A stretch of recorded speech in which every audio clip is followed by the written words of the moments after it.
బహుజన్ టైమ్స్కి స్వాగతం. హోళగుంద మండల కేంద్రంలో బహుజన్ టైమ్స్ ఆధ్వర్యంలో 193వ చదువుల తల్లి సావిత్రిబాయి పూలే జయంతిని జిల్లా పరిషత్ పాఠశాలలో ఘనంగా నిర్వహించుకున్నారు. అనంతరం సావిత్రిబాయి పూలే జయంతిని పురస్కరించుకుని కేక్ కట్ చేసి శుభాకాంక్షలు తెలిపారు. ఉపాధ్యాయులకు సన్మాన కార్యక్రమం నిర్వహించారు. ఈ కార్యక్రమంలో Bahujan Times managing director Durgaprasad, high school HM Nazir Ahmed, school chairman Siddappa, vice chairman Manganna, Bahujan Times మండల రిపోర్టర్ సి యాలప్ప, ఉపాధ్యాయులు, జడ్పీ హైస్కూల్ విద్యార్థులు తదితరులు పాల్గొన్నారు.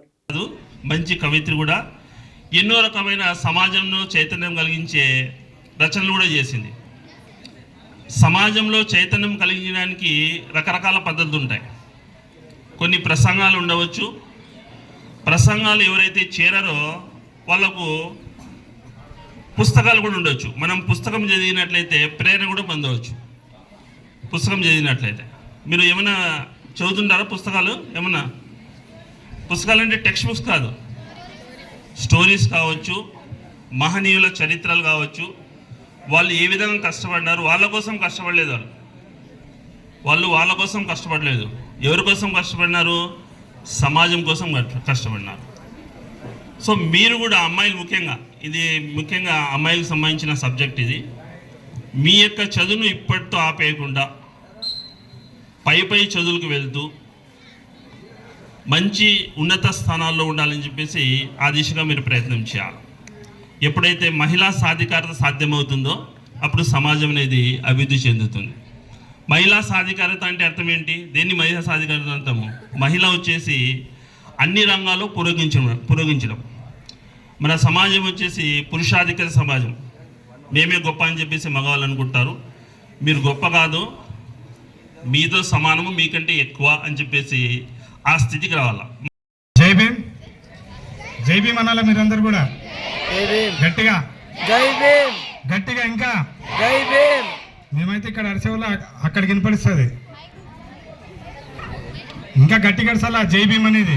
జై భీమ్. సరే, ఓకే. ఈ కేక్ అంతా మీదే. ఈరోజు మరి వేదిక మీద ఉన్నటువంటి పెద్దలు, మరి హెచ్ఎం గారు, మరి అదేవిధంగా చైర్మన్ సిద్దప్పన్న గారు, వైస్ చైర్మన్ మంగన్న గారు, అదేవిధంగా మాకు ముఖ్య అతిథిగా విచ్చేసినటువంటి యువ నాయకుడు మరి అర్జున్ గారు. ఆయన మొన్ననే రీసెంట్గా ఎంతో కష్టపడి లాయర్ పూర్తి చేశారు. ఇప్పుడు అదేవిధంగా వాల్మీకి ముద్దుబిడ్డగా సేవలు అందిస్తూ జిల్లా అధ్యక్షుడు కూడా కొనసాగుతున్నారు. మరి అదే ఇక్కడికి వచ్చినటువంటి మరి మేడమ్స్ కూడా మరి నేను ప్రత్యేక ధన్యవాదాలు తెలుపుతున్నాను. ముందుగా ఈరోజు ఏంటంటే ఈ కార్యక్రమం సావిత్రిబాయి పూలే జయంతి. ఇది మేము కూడా చదివేటప్పుడు విన్నాం, కానీ ఇంత మహనీయంగా అప్పుడు మాకు చెప్పే బోధనలో లేదనమాట. ఎప్పుడైతే మేము డిగ్రీ తర్వాత మాకు అప్పుడప్పుడు అవేర్నెస్ వచ్చింది, కానీ ఇప్పుడు ఈ వయసులో ఇప్పుడు 9th, 10th, 6th class నుంటే start అవుతున్నాయి వాళ్ళ యొక్క బోధనలు. మాకు అప్పుడు బోధనలు లేవు. ఇవన్నీ చెప్తున్నారు, కానీ మీలాగే మేము కూడా విన్నట్లుగా వివరించేవాళ్ళమని. కానీ ఇంత క్లుప్తంగా మాకైతే తెలియదు. మేము ఎప్పుడైతే కొంచెం ఆర్గనైజేషన్ విషయాల్లో మేము ముందు వచ్చిన తర్వాత మేము వీళ్ళ యొక్క చరిత్రలు తెలుసుకోవడం చాలా లోతుగా అధ్యయనం చేస్తూ వచ్చేవాళ్ళం. మేము అప్పుడు తెలిసింది వీళ్ళు దేనికోసం పోరాటం చేసినారు. ఈ మన సావిత్రిబాయి పూలే, మరి జ్యోతిరావు పూలే, సాహు మహారాజ్, పెరియార్, రామస్వామి, మరి బుద్ధ, మహనీయులు, వీళ్ళు కొంతమంది వాళ్ళ జీవితాలు వాళ్ళు చేసినారు. ఇప్పుడు పూర్వకాలం పెద్దలు మనకు ఒక పండుగను ఆచరణను చేసినారు. దసరా కానీ క్రిస్మస్, వాళ్ళ మతాల ప్రకారంగా పెద్దవాళ్ళు పూర్వీకులు ఆ విధంగా పండుగలు చేసినారు. కానీ నిజమైన పండుగలు వెలుగు నింపాలనే ఉద్దేశంతో కేవలం కొంతమంది మాత్రమే మహనీయులు, వీళ్ళు మాత్రమే వాళ్ళ భవిష్యత్ తరాలను పక్కన పెట్టి వాళ్ళు కడుపు ఆకలి కొని నాలాంటి బిడ్డలు నాలాగా కాకూడదు, మాలాగా వెట్టి చాకరీ చేయకూడదు, మాలాగా ఈ సొసైటీలో అవమాన పాలు కాకూడదనే ఉద్దేశంతో మరి గొప్ప త్యాగం చేస్తూ వచ్చినారు. ఇలాంటి మహనీయుల్ని మహనీయులు కానీ మనం ఎప్పుడు కూడా తెలుసుకోవాలి. ఎందుకంటే మనకు సావిత్రిబాయి పూలే చేసిన గొప్ప త్యాగం. ఎందుకంటే ఈరోజు మహిళలు స్వేచ్ఛాధనంగా మరి మగవాళ్ళకి సాటిగా ప్రతి ఒక్కట్లోనూ వాళ్ళు కూడా విద్యనేస్తున్నారంటే ఆ రోజు మరి సావిత్రిబాయి పూలే గారికి మన జ్యోతిరావు పూలే గారు సపోర్ట్ చేయడం వల్ల మరి ఆమె కూడా ఎన్నో అవమానాలకి గురి చేసి మీకు పాఠాల్లో చెప్పినారు, సార్ కూడా ఇందాక చెప్పినట్లే విన్నారు. ఎందుకంటే ఆమె చాలా కష్టపడుతూ వచ్చింది. ఎందుకంటే వాళ్ళు చిన్న వయసులోనే పెళ్లి చేసుకున్న తర్వాత కనీసం మహిళలకు బయటికి వచ్చి కూర్చొనేంత పరిస్థితి లేదు. అలాంటిది ఆమె చదవాలనే ఉద్దేశంతో, చదివించాలనే ఉద్దేశంతో ఎంత అవమానం పడినారంటే అంత అవమానంగా బయటకు వస్తే, ఒక ఆడపిల్ల బయటకు వస్తేనే అంత ఘోరాతి ఘోరంగా చాలా హింసగా పేడ నీళ్ళు ఉంచడము, ఎక్కడన్నా స్కూల్లో పిల్లలు ఉంటే గినా పోయి అక్కడ కొట్టడము, చాలా వీళ్ళ చరిత్ర. కానీ తెలిసినంత వరకు కొంతమందికే చేస్తారు. కానీ దాన్ని డెప్త్గా ఆలోచిస్తే వాళ్ళ కష్టాలు, వాళ్ళ బాధలు ఇన్ని సొసైటీలో అనుభవించలేదు. ఎందుకంటే ఈరోజు స్వేచ్ఛగా మరి మహిళలందరూ కూడా మరి ఈ విధంగా ఉన్నారంటే మరి అప్పుడు తీసిన వాళ్ళ త్యాగాల వల్లే మీరు కూడా ఈరోజు ఐఏఎస్లు అవుతున్నారు, ఐపీఎస్లు అవుతున్నారు, మరి రాష్ట్ర ప్రధానులు అవుతున్నారు, అదేవిధంగా గవర్నర్లు కూడా మరి అవుతున్నారు, రాష్ట్రపతి కూడా అవుతున్నారు.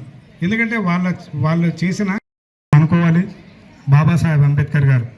ఈరోజు బాబాసాహెబ్ అంబేద్కర్ మనం రాజ్యాంగం రాసిండకపోయింటే ఇంకా వాళ్ళ యొక్క ఏదైతే మనకు 200 సంవత్సరాల వెనకబడి ఉన్నప్పుడు వాళ్ళు చేసిన త్యాగము ఖచ్చితంగా అంబేద్కర్ గారిని రాజ్యాంగం రాయకపోయింటే కన్నా మన బతుకులు ఇంకా చాలా హీనంగా ఉండేటివి.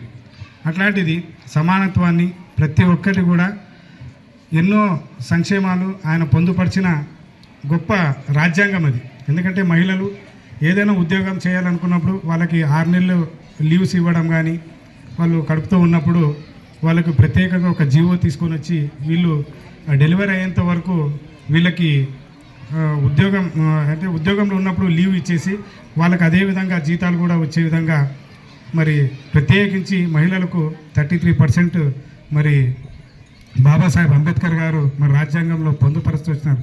దయచేసి మీకు ఒకటే నేను చెప్పేది, శ్రద్ధగా వినండి, ఖచ్చితంగా చరిత్రలు తెలుసుకోండి. చరిత్రను తెలిసిన వాడు చరిత్రను సృష్టిస్తారనేది ఒక సామెత ఉంది. ఖచ్చితంగా వాళ్ళ చరిత్రను మీరు తెలుసుకోవాలి. ఈరోజు టీచర్లందరూ కూడా వాళ్ళు కూడా ఎంతో కష్టపడి చదివినారు. ఈరోజు వాళ్ళు కూడా ఆ చదువు వల్లనే ఈరోజు ఇక్కడ కూర్చొని మీ అందరికీ బోధన చేస్తున్నారు. వాళ్ళ ఆ రోజు అనుకోనంటే మా ఇంట్లో సార్లే, మా ఆయన తెచ్చేస్తే సార్లే, మేము హ్యాపీగా ఉండొచ్చు. కానీ వాళ్ళలో కూడా ఏముంది, కొంతమంది మా కింద స్టూడెంట్స్ వాళ్ళు ఎంతమంది మేమెంత కష్టపడి చదివి ఈరోజు ఈ స్థాయికి ఎదిగినామో నా పిల్లలు కూడా ఈ స్థాయికి ఎదగాలనే వాళ్ళు కూడా వేరే ఊర్లలో నుండి వచ్చి ఇక్కడ మనకు పాఠాలు బోధిస్తున్నాం. వారు గుర్తించుకోండి. ఎందుకంటే రేపు పొద్దున వాళ్ళు అక్కడ ఉంటారు, మీరు ఇక్కడికి వస్తారు. అది ఎట్లా? చదువుకుంటే మాత్రం. ఎందుకంటే ఫస్ట్ చదువుల తల్లి సావిత్రిబాయి పూలే.